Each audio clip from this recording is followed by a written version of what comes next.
Solutions. I love this bit.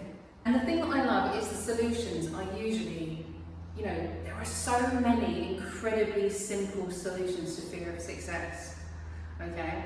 And it's just, that's what I love about it. But what I'm going to talk about is my top 5. So this is my top 5. But there are hundreds, thousands of different ways of overcoming fear of success.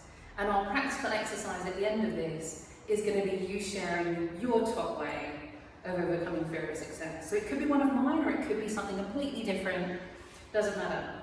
But I'm just giving you that so you can have a little think about it while I'm explaining these top 5, okay? So my first one is go on a wing and a prayer.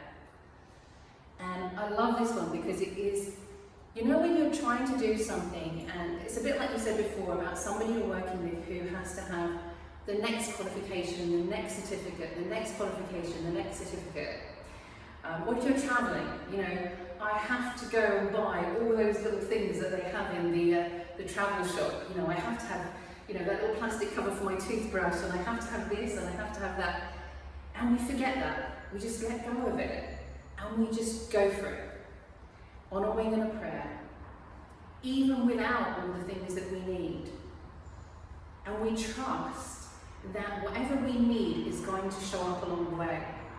I think that's why I call this go on a wing and a prayer, because there is something spiritual about it.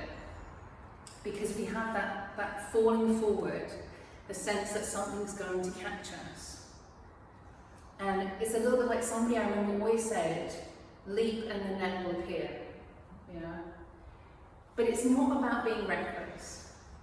I've done this a lot of times. I look back sometimes and I think, gosh, that was incredibly stupid. But it's like you said, when you're a kid, you jump in. When you're a kid, you don't have that same fear. So kids will go and run off and do something with a very minimal understanding of the world, and will take risks that we don't. So we don't necessarily want to be exactly like a kid, but it's kind of reclaiming a lot of that and not being afraid to just leap and go on that wing in a prayer.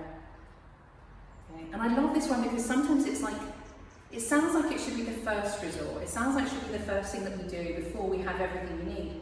But sometimes I always feel this one is like the last resort.